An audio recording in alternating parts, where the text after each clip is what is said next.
Bismillahirrahmanirrahim. Assalamualaikum warahmatullahi wabarakatuh. Selamat siang. Perkenalkan, kami adalah CGP Angkatan 9 dari Kabupaten Kolaka Timur. Pada kami ingin mendemonstrasikan demonstrasi kontekstual modul 2.3. Perkenalkan, untuk kegiatan kali ini saya Abdul Muiz sebagai observer atau supervisor, Ibu Wayan Rosniati sebagai coach, dan Ibu Aprilia Bagiasa sebagai coach. Selamat melaksanakan kegiatan ini.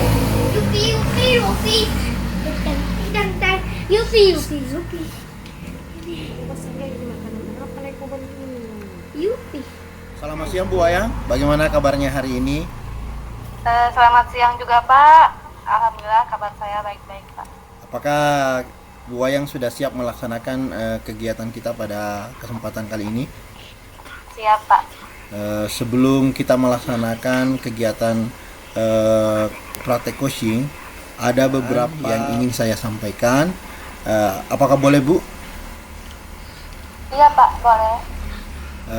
Untuk pertanyaan pertama Bu, bagaimana rubrik penilaian yang digunakan dalam kegiatan percakapan coachingnya nanti? Iya Pak, untuk rubrik penilaian saya telah menyiapkan alur cerita ya Pak, yaitu tujuan, identifikasi, rencana aksi, dan tanggung jawab. Iya Bu, berarti untuk rubrik penilaiannya dengan menggunakan alur cerita ya. Selanjutnya pada saat coaching nanti ada kompetensi yang harus dikembangkan. Kalau boleh tahu kompetensi apa yang akan kita kembangkan Bu? Untuk kompetensi yang akan saya kembangkan pada saat coaching nanti, yaitu kompetensi yang dikembangkan adalah kehadiran penuh atau presence, kemudian mendengarkan aktif, dan pertanyaan berbobot Pak. Oke Bu, jadi kompetensi yang akan dikembangkan meliputi kehadiran penuh, mendengarkan dengan aktif atau mendengarkan dengan rasa, dan pertanyaan berbobot. Terus bagian kompetensi yang spesifik yang mana yang ingin Ibu kembangkan atau observasi dalam kegiatan ini? Untuk kompetensi spesifik yang akan saya kembangkan yaitu pertanyaan berbobot. Yang ingin saya kembangkan di situ penggunaan kata kunci yang coach sebutkan nanti sehingga saya bisa menanyakan pertanyaan berbobot. Saya rasa itu yang saya ingin kembangkan Pak. Oke Bu, silahkan Ibu melakukan persiapan kegiatan coachingnya. Izin saya akan melakukan pengamatan atau observasi ya Bu. Iya Pak. Oke, silahkan Bu.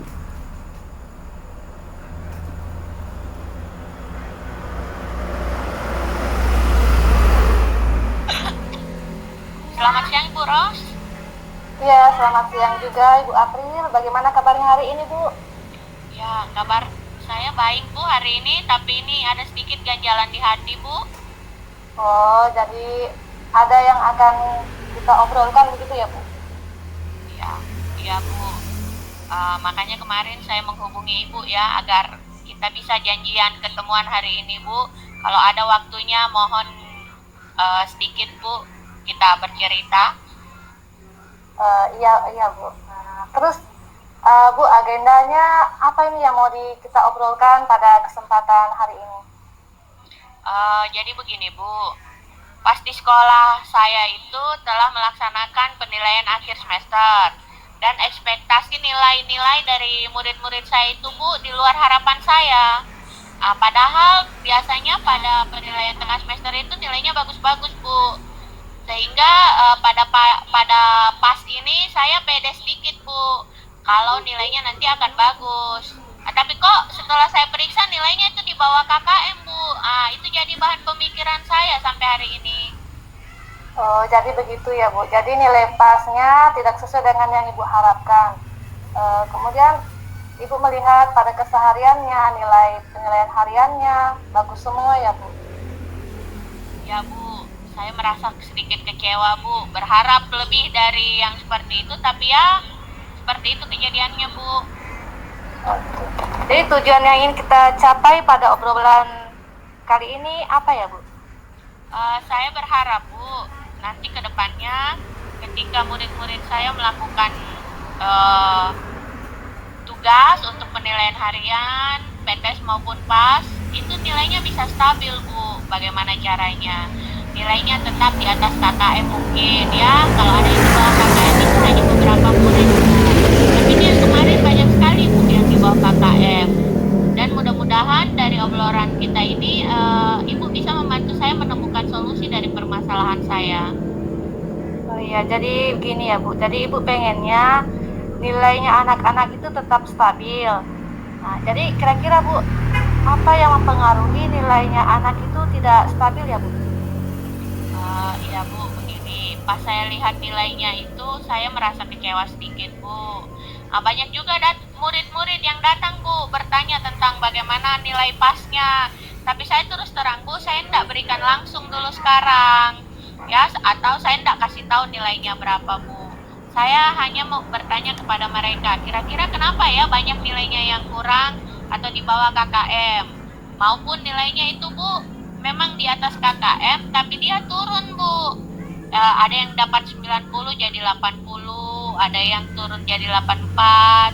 Ternyata dari hasil pembicaraan dengan mereka itu mereka bilang bahwa karena ini materinya Bu terlalu banyak ya, jadi persiapan untuk ulangan pasnya ini itu kurang Bu. Karena pas sebelum pas itu minggu lalu ada kegiatan eskul Bu yang menyita waktu mereka untuk belajar. Oh, jadi menurutnya yang mempengaruhi itu langsung dari ulasan anak-anak ya Bu. Yang pertama mengatakan materinya terlalu banyak ya.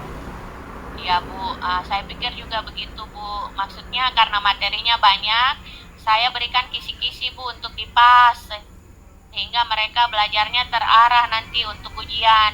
Kisi-kisinya itu detail kok Bu, dan saya yakin mereka pasti bisa karena kisi-kisinya tadi itu lengkap. Tapi ya ternyata di luar perkiraan saya. Oh iya Bu, apakah Ibu punya gagasan atau ide untuk menanggulangi seperti tadi ini Bu, dalam hal materinya terlalu banyak, persiapannya yang kurang? Apa ada gagasannya Ibu yang bagaimana kira-kira? Ya, sepertinya ada Bu. Saya kepikiran ya Bu, itu bagaimana kalau di kelas saya itu saya akan melakukan identifikasi gaya gaya belajar dulu Bu itu kepada siswa ya. Siapa yang gaya belajarnya audio, visual maupun yang gaya belajarnya kinestetik. Dan waktu penyusunan perangkat ajar RPP itu Bu, ya saya akan menyesuaikan kegiatan Bu ya dengan pembelajarannya itu supaya dia menyenangkan, bermakna, dan akan berimplikasi pada jangka panjang Bu pada memori siswa terhadap materi-materi. Itu akan lebih kuat. Dengan itu saat mereka mengerjakan soal itu Bu, itu mereka akan dapat mengingat dan bisa bekerja dengan lebih maksimal Bu. Oh iya Bu, itu untuk yang pertama. Kemudian kalau yang mereka bilang persiapan yang kurang untuk belajar itu bagaimana Bu kira-kira? Ya, saya rencananya Bu akan memberikan arahan atau pengertian kepada mereka Bu tentang pentingnya itu manajemen waktu ya, karena mereka itu sebagai siswa itu padat kegiatan ekskulnya Bu. Kalau diatur pasti akan terlaksana dengan baik semuanya tanpa ada yang terbengkalai. Dan selain itu di kelas saya akan sering memberikan penguatan kepada mereka tentang bagaimana mengatur waktu seefektif mungkin Bu, sehingga waktu belajar ada, berkegiatan lain ada, bermain juga ada Bu. Iya Bu, oke. Tadi kan Ibu ada dua yang Ibu persiapkan, dua kegiatan. Kira-kira ini Bu ya, kira-kira yang mana duluan yang akan Ibu lakukan ya? Identifikasi gaya belajar atau masalah manajemen waktunya Bu? Ya, karena ini semester Bu sudah selesai ya, jadi saya rencananya itu akan melakukan kegiatan yang saya rencanakan tadi Bu, itu pada semester depan Bu, di awal-awalnya. Saya ingin melakukan asesmen diagnostik mengenai gaya belajar mereka Bu. Kemudian di awal semester tadi sebelum mengajar, saya itu akan membuat perangkat ajar RPP Bu. Yang dalam perangkat ajar itu akan saya selipkan penguatan tentang manajemen waktu. Itu rencana saya Bu. Oke Bu, luar biasa sekali ya Bu rencananya, bagus sekali Bu ya. Mudah-mudahan rencana Ibu berhasil. Kemudian yang ingin saya tanyakan, kira-kira siapa yang akan mendukung kegiatan Ibu ini nantinya? Ya, jadi kalau untuk tentang melaksanakan asesmen diagnostik itu Bu, mungkin akan saya berkonsultasi dengan wali kelasnya mereka Bu, dengan guru-guru juga di mata pelajaran lain ya, sehingga ada informasi awal Bu yang bisa saya analisis nanti bersama dengan mereka. Selain itu, saya akan meminta juga bantuan operator sekolah dengan teman-teman yang lain yang bisa membantu melaksanakan asesmen diagnostik ini kalau bisa secara online Bu, supaya lebih mudah. Ya Bu, luar biasa sekali, mantap Bu ya. Mudah-mudahan tercapai ya Bu, rencananya itu nanti berjalan dengan baik. Obrolan kita hari ini mengasihkan sekali Bu ya. Kira-kira walaupun singkat obrolan kita pada hari ini, kira-kira apa yang Ibu dapatkan pada hari ini Bu, dalam obrolan ini? Iya Bu, begini, setelah saya cerita tadi masalah saya kepada Ibu, saya itu mendapat gambaran Bu, apa sebenarnya yang ingin saya lakukan ya untuk memperbaiki masalah ini. Apa yang harus saya lakukan ke depannya, dan saya usahakan ya, daripada saya kecewa karena tidak ada perubahan, saya akan membuat perubahan Bu terhadap siswa-siswa saya. Seperti yang sudah saya jelaskan tadi, ada berapa rencana yang saya mau laksanakan. Ya, dengan obrolan dengan Ibu ini saya merasa tercerahkan Bu. Saya sudah tahu apa yang saya rencanakan. Ternyata betul Bu, melalui percakapan dengan orang lain, khususnya Ibu, itu saya dapat ide-ide ini Bu. Saya ucapkan terima kasih Bu atas bantuannya. Iya, sama-sama Bu April ya. Semoga kedepannya anak-anak kita sesuai dengan harapannya kita ya Bu ya. Ya Bu, itu harapan kita semua Bu. Ya, kalau begitu saya pamit dulu ya Bu. Selamat siang Bu. Iya, selamat siang juga Ibu April. Oke, menarik, asik sekali percakapannya ya Bu tadi. Iya Pak, saya rasa sangat menarik sekali Pak, luar biasa. Oke, Ibu, setelah saya melakukan observasi, izinkan saya untuk mengajukan berbagai pertanyaan ya Bu. Iya Pak, silakan. Yang pertama, apa yang sudah Ibu lakukan pada saat coaching tadi sehingga indikator ketercapaian pengembangan yang diinginkan akan terwujud? Terima kasih Pak. Setelah saya melaksanakan coaching dari pas pelaksanaan tentang indikator yang saya harapkan, dan saya sudah katakan tadi sebelumnya ke Bapak, yang saya rasakan itu sudah terwujud dari alur ceritanya, mulai dari tujuan, identifikasi, rencana aksi, dan tanggung jawabnya. Saya juga bisa menggali potensi dari si coach tadi. Saya bisa memberikan pertanyaan yang bisa beliau untuk memecahkan masalahnya sendiri. Itu yang saya rasakan Pak. Memang betul Bu ya.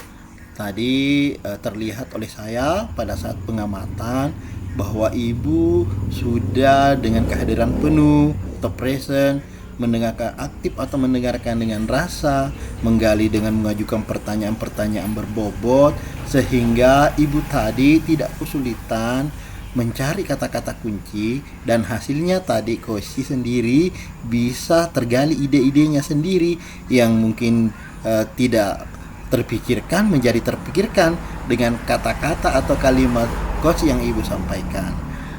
Selanjutnya Bu, ke depannya kompetensi apa yang kira-kira akan Ibu kembangkan lagi? Untuk kompetensi berikutnya yang ingin saya kembangkan yaitu mendengarkan aktif.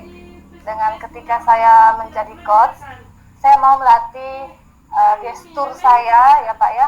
Kemudian saya fokus ke coachingnya, apakah sudah sesuai atau tidak, dan itu yang saya ingin kembangkan Pak untuk selanjutnya. Oke Bu, mantap ya Bu. Selanjutnya apa yang Ibu dapat dari kegiatan proses kita kali ini Bu? Sepertinya yang saya sudah katakan tadi Pak, bahwa yang saya dapatkan pada kegiatan ini itu saya sudah bisa menggali potensi dari kegiatan coaching tadi sehubungan dengan masalah yang disampaikan oleh si coach. Kemudian bisa menggali potensinya sehingga dia bisa memecahkan sendiri masalahnya sendiri. Gitu, Pak. Oke Bu, mudah-mudahan di kesempatan lain saya bisa melihat bagaimana kompetensi mendengarkan aktif itu bisa terlaksana seperti itu ya Bu. Iya Pak.